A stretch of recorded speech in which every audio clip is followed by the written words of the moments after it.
साथियों, स्वागत है आपका अपने YouTube channel the institute of mathematics में। मैं हूं प्रिंस कुमार। हम आशा करते हैं कि आप अच्छे होंगे, स्वस्थ होंगे, मस्त होंगे और आपकी तैयारी बहुत अच्छी तरीके से चल रही होगी।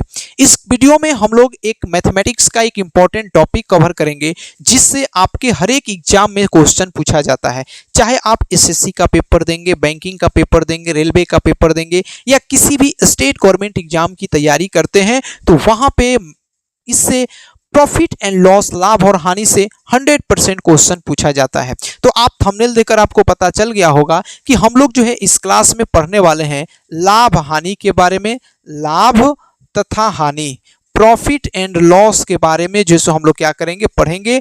यह हमारा बहुत ही प्यारा सा क्लास होगा प्रॉफिट एंड लॉस, लाभ और हानि को लेकर के। देखिए क्या है, लाभ और हानि पूरी तरीके से परसेंटेज बेस्ड चैप्टर है।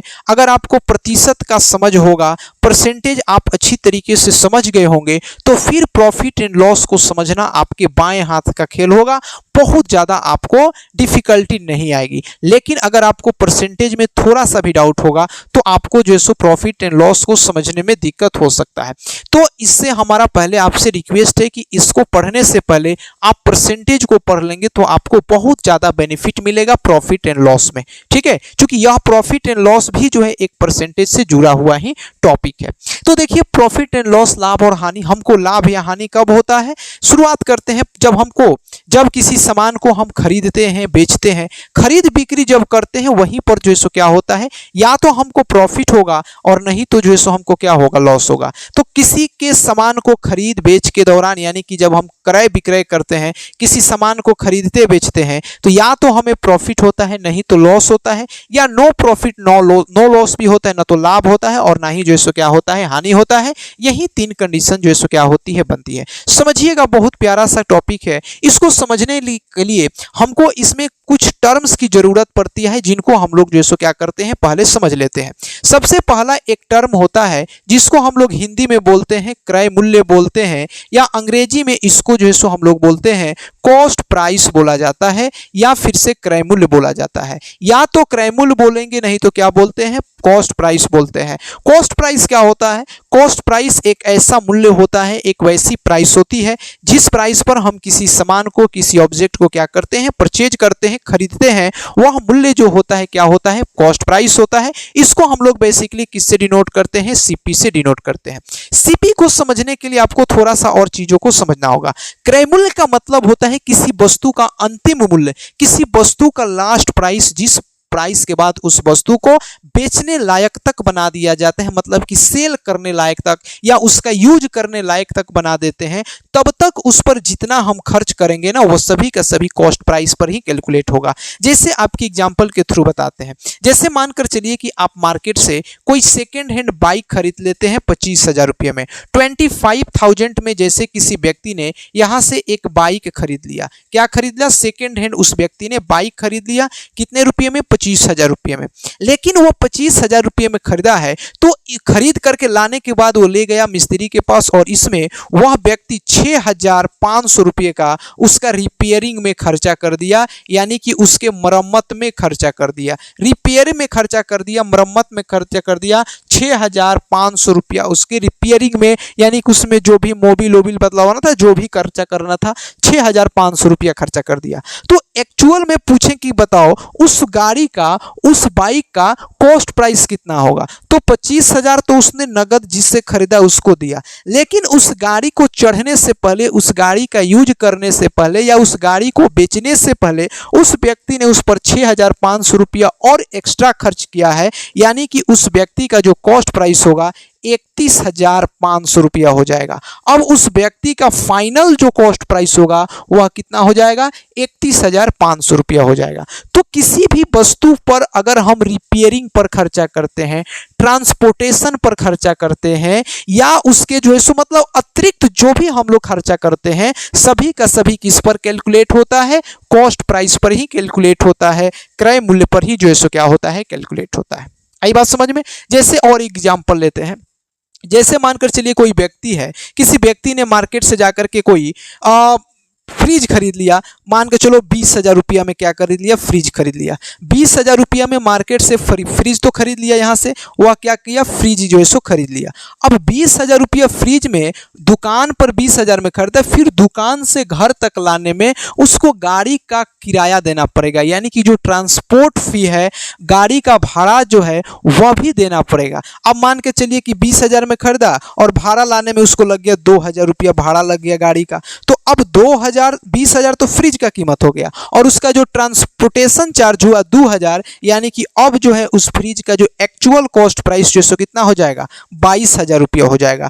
तो जो भी हम एक बात ध्यान रखना है, कॉस्ट प्राइस में जो भी ट्रांसपोर्टेशन शुल्क होगा, जो भी हमारा अतिरिक्त चार्ज होगा, चाहे हमारा रिपेयरिंग का खर्चा हो, ट्रांसपोर्टेशन का खर्चा हो, वे सभी का सभी जो होगा किस पर इंक्लूड हो जाएगा, कॉस्ट प्राइस पर इंक्लूड होगा, क्रय मूल्य पर होगा। तो क्रय मूल्य को आखिर रूप से एक शब्द में कह सकते हैं, किसी वस्तु का वह मूल्य होता है, वह प्राइस होता है जिस प्राइस पर वह वस्तु बेचने लायक तक हो जाती है या उपयोग करने लायक तक हो जाती है, तो उस वस्तु का जो मूल्य होता है क्या कहलाता है, कॉस्ट प्राइस कहलाता है या क्रय मूल्य कहलाता है।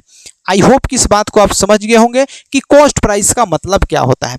अगर आप कॉस्ट प्राइस समझ गए होंगे तो एक और प्राइस समझना है जिसको हम लोग बोलते हैं सेलिंग प्राइस बोलते हैं। क्या बोलते हैं, सेलिंग प्राइस बोलते हैं, या फिर से जो है इसको हम लोग सेलिंग प्राइस बोलते हैं, या फिर से इसको हिंदी में इसको बोला जाता है विक्रय मूल्य बोला जाता है। क्या बोलते हैं, विक्रय मूल्य बोला जाता है। इसको हम लोग एसपी से डिनोट करते हैं या फिर से जो है सो एसपी से सूचित किया जाता है। यह सेलिंग प्राइस क्या होता है, तो जिस प्राइस पर हम किसी वस्तु को, जिस कीमत पर हम किसी वस्तु को सेल करते हैं, बेचते हैं, वह उस वस्तु का क्या कहलाता है, सेलिंग प्राइस कहलाता है या फिर से विक्रय मूल्य कहलाता है।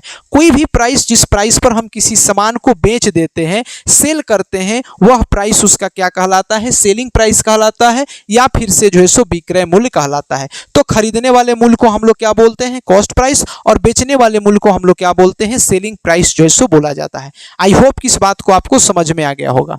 दूसरा जो एक बात आप समझ गए, कॉस्ट प्राइस और सेलिंग प्राइस आप समझ गए होंगे, तब आपको एक चीज और समझना है जो बार बार इस चैप्टर में हम लोग यूज करेंगे, उसको हम लोग बोलते हैं लाभ बोलते हैं, या इंग्लिश में इसको बोला जाता है प्रॉफिट बोलते हैं, या कहीं कहीं पर इसको गेन भी जो है सो क्या किया जाता है, बोला जाता है। या तो हम इसको क्या करते हैं, प्रॉफिट बोलते हैं, या फिर से इसको क्या करते हैं, गेन बोला जाता है। ये प्रॉफिट या गेन कब होता है, किसी भी व्यवसाय को, किसी भी बिजनेस को करते समय हमको प्रॉफिट कब होगा या फिर से जो है सो लॉस कब होता है, प्रॉफिट या लाभ कब होता है। तो प्रॉफिट या लाभ कब होता है, जैसे कि हम किसी सामान को, यानी कि अगर हमारा सेलिंग प्राइस यानी कि विक्रय मूल्य अधिक होता है, विक्रय मूल्य अधिक होता है कॉस्ट प्राइस से, मतलब कि क्रय मूल्य से अधिक होता है, तो ऐसी कंडीशन में हमको क्या होता है, प्रॉफिट होता है या फिर से जो है सो लाभ होता है। किसी भी बिजनेस में कहीं पर भी हमको लाभ कब होगा, जब सेलिंग प्राइस ज़्यादा होगा, विक्रय मूल्य ज़्यादा होगा, किससे, कॉस्ट प्राइस से, विक्रय मूल्य अधिक होगा किससे, कॉस्ट प्राइस, दैट मीन्स क्रय मूल्य से। ऐसी स्थिति में हमको क्या होता है, प्रॉफिट होता है। और प्रॉफिट निकालने के लिए हम बेसिकली करते क्या है, सेलिंग प्राइस माइनस का कॉस्ट प्राइस करते हैं, विक्रय मूल्य में से क्रय मूल्य को सब्सट्रैक्ट करते हैं, यानी कि एसपी में से सीपी को हटा लेते हैं। ऐसी कंडीशन में हमको क्या मिलता है, प्रॉफिट मिलता है या फिर से जो है सो लाभ मिलता है। तो प्रॉफिट की कंडीशन क्या होती है, जब सेलिंग प्राइस अधिक होता है, कॉस्ट प्राइस क्या होता है, कम होता है। मतलब सीधे साफ शब्दों में अगर हम समझाएं कि अगर हम किसी वस्तु को कम दाम में खरीद करके अधिक दाम में बेचते हैं, कम दाम में खरीद करके ज़्यादा दाम में बेचते हैं, ऐसी स्थिति में हमको क्या होता है, प्रॉफिट होता है या फिर से जो है सो लाभ होता है। जैसे अगर यूं कहें, हम किसी सामान को मैंने 7,225 रुपये में खरीदा। हमने कोई सामान है, कोई ऑब्जेक्ट है, जैसे मानकर चलिए कि कोई बुक है, किसी किताब को हमने 725 रुपये में खरीदा और खरीद करके किसी दूसरे विद्यार्थी से, किसी दूसरे स्टूडेंट से, किसी दूसरे लड़के से हमने इसको क्या किया कि 850 रुपये में इसको सेल कर दिया, या 850 रुपये में इसको हमने क्या कर दिया, बेच दिया। तो ऐसी स्थिति में जब हमारा कॉस्ट प्राइस कम होता है, यानी कि खरीदने वाला प्राइस अगर हमारा कम हो जाए और बेचने वाला प्राइस, यानी कि जो जिस प्राइस पर हम किसी वस्तु को सेल करते हैं, बेचते हैं, वह प्राइस अधिक होगा, ऐसी कंडीशन में हम प्रॉफिट में रहेंगे, लाभ में रहेंगे, मुनाफे में रहेंगे। अब बात आती है कितने मुनाफे में रहेंगे। तो लाभ निकालने के लिए हम विक्रय मूल्य में से कॉस्ट प्राइस को घटा देते हैं, मतलब सेलिंग प्राइस में से कॉस्ट प्राइस। तो सेलिंग प्राइस यहां पे अधिक है, कितना रुपया है, 850 रुपया है, और कॉस्ट प्राइस 725 रुपया है। इसको घटाएंगे, 10 में से 5 को घटाएंगे 5 होगा, 14 में 4 में यहां से बट गया कितना 4 में से 2 को घटाएंगे तो 2 होगा। यानी कि एक्चुअली जो है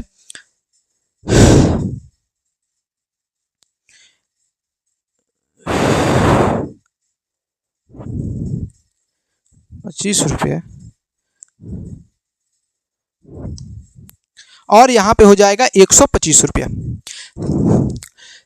जब इसको हम घटाएंगे तो 10 में से 5 को घटाएंगे तो 5 होगा, 4 में से 2 गया 2 हो जाएगा, और 8 में से 7 गया 1, यानी कि हमको कितने रुपए का प्रॉफिट कमा लेंगे, 125 रुपये का क्या कर लेंगे, प्रॉफिट कमा लेंगे। तो इस तरीके से हम बता सकते हैं कि प्रॉफिट कब होगा, जब सेलिंग प्राइस अधिक होगा और कॉस्ट प्राइस कम होगा। तो ऐसी कंडीशन में, ऐसी स्थिति में क्या होगा, हमारा लाभ होगा या फिर से जो है सो प्रॉफिट होगा। आई बात समझ में।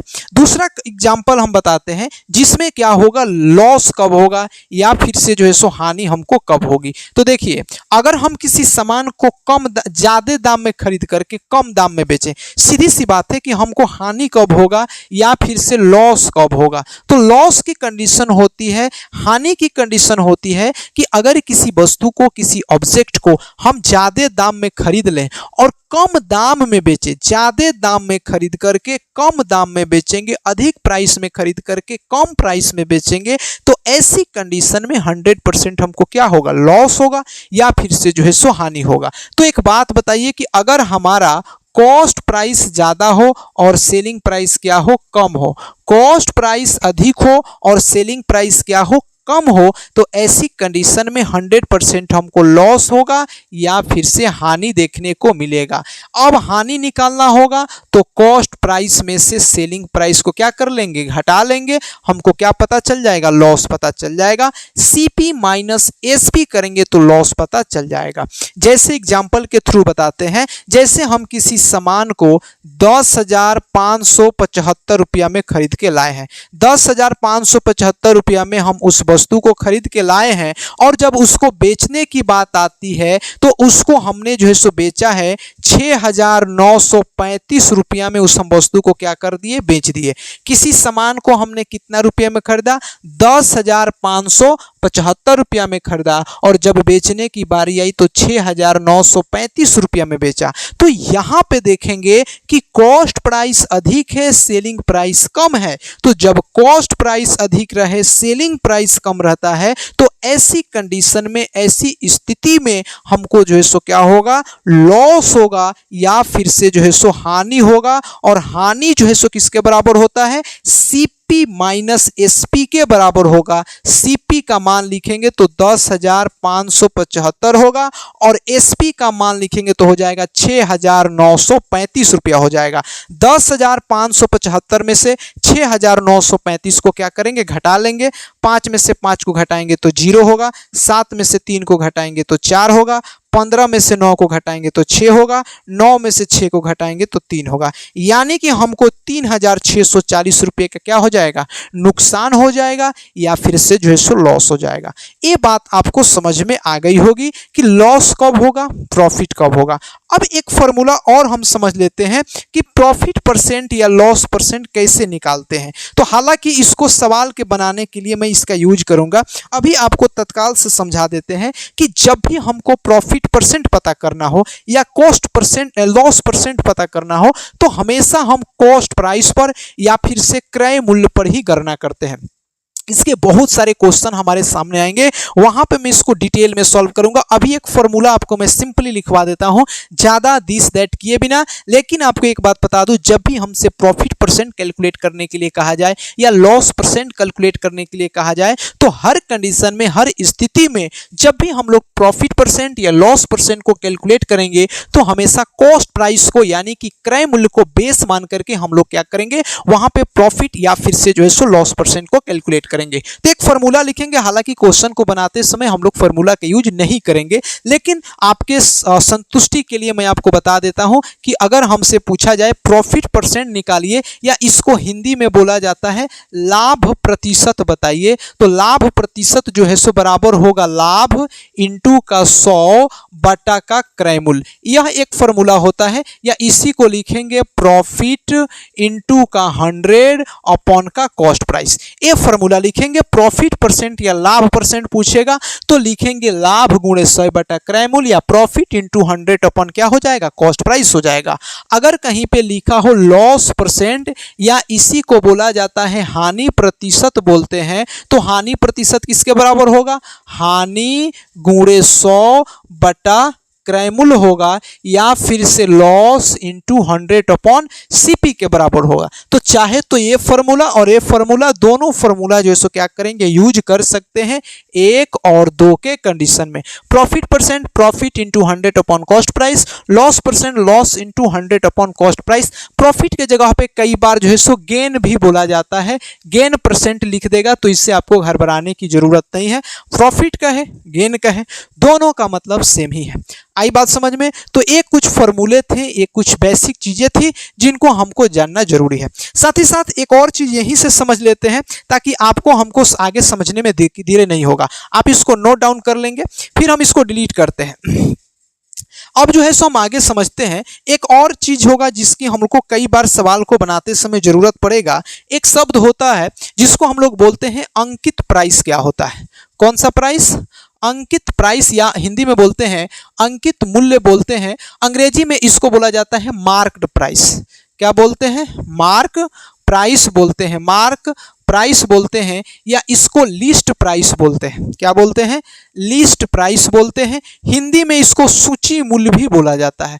क्या बोलते हैं? सूची मूल्य कहें, अंकित मूल्य कहें, लिस्ट प्राइस कहें, या फिर से जो है सो मार्क प्राइस कहें, दोनों का मतलब सेम ही होता है। तीनों चारों का मतलब क्या होता है? सेम होता है। तो अगर आपसे यूं कहें कि बताइए मार्क प्राइस क्या होता है, लिस्ट प्राइस क्या होता है, सूची मूल्य क्या होता है, तो जैसे कोई ऑब्जेक्ट है, कोई सामान है, उस पर एक प्राइस लेबल किया रहता है, उस पर लिखा रहता है। जैसे मानकर चलिए आपने कोई सामान, जैसे हमारे पास कोई पुस्तक है, ये मानकर चलिए कि मैंने ये मेरे पास एक पुस्तक यहाँ पे रखा गया है, ये मेरे पास एक कॉपी है। इस कॉपी पर कुछ ना कुछ यहाँ पे मार्क ऑब्टेन किया रहता है, ठीक है।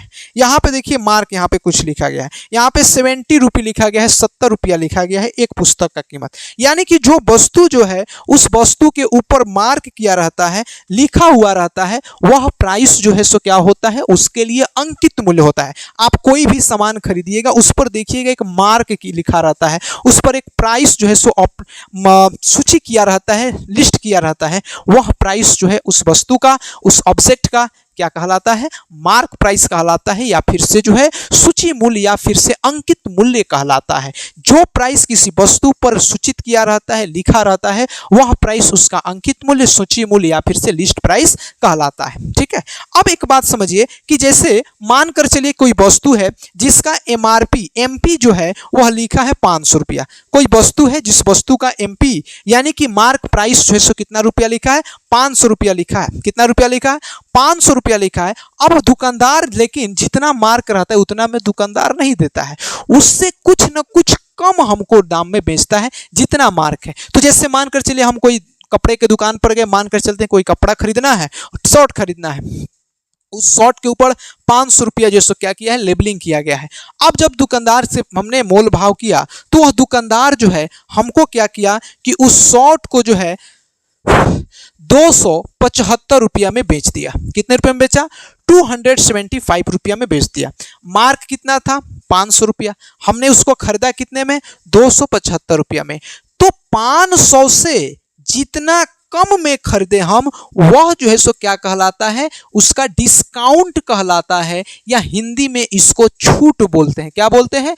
छूट बोलते हैं। तो डिस्काउंट का मतलब क्या होता है कि अगर कोई मार्क प्राइस कुछ है, उससे जितना कम करके हम किसी सामान को खरीद लेते हैं, वह क्या कहलाता है, उसका डिस्काउंट कहलाता है, छूट कहलाता है। अगर मान के पूछे हम कि यहाँ पे कितने का डिस्काउंट मिला है, कितने का छूट मिला है, तो 500 में से 275 को घटा लेंगे, 10 में से 5 को घटाएंगे तो 5 होगा, 9 में से 7 को घटाएंगे तो 2 होगा, 4 में से 2 को घटाएंगे तो 2, यानी कि हमको छूट कितने का मिला है, 225 रुपये का छूट मिल चुका है। यानी कि डिस्काउंट कितने का मिला है, 225 रुपये का।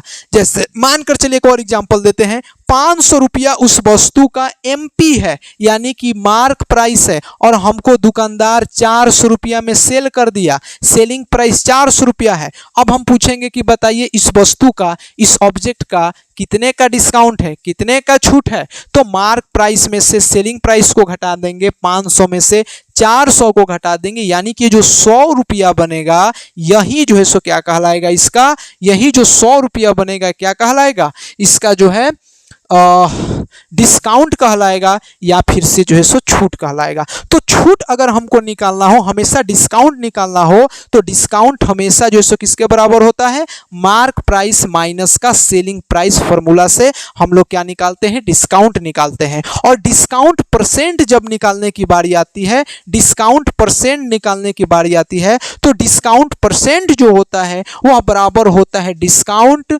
इनटू का 100 अपॉन का मार्क प्राइस। इस फॉर्मूला से हम क्या निकालते हैं, डिस्काउंट परसेंट निकालते हैं। डिस्काउंट परसेंट बराबर होता है डिस्काउंट इनटू 100 अपॉन का मार्क प्राइस, और इस फॉर्मूला से हम लोग क्या निकाल लेते हैं, डिस्काउंट परसेंट जो है सो पता कर लेते हैं। तो कभी भी कहीं भी अगर हमको डिस्काउंट परसेंट या छूट प्रतिशत बट्टा प्रतिशत निकालना हो, तो छूट परसेंट निकालने के लिए डिस्काउंट इनटू 100 अपॉन क्या करते हैं, मार्क प्राइस करते हैं, और इससे हम लोग क्या कर लेते हैं, पता निकालते हैं कि यह जो प्राइस हमारा लिखा है, इससे हमको कितने परसेंट का जो है क्या मिलेगा, डिस्काउंट मिलेगा। तो आई होप कि आप ये जो बेसिक था प्रॉफिट एंड लॉस का, लाभ और हानि का, ये आपको 100% समझ में आ गया होगा कि क्रय मूल्य क्या होता है, विक्रय मूल्य क्या होता है, selling price, cost price, profit, loss, profit percent, loss percent, cost, यहाँ से mark price, discount, discount percent, ये जो तमाम चीजें हैं ये बेसिक हैं जो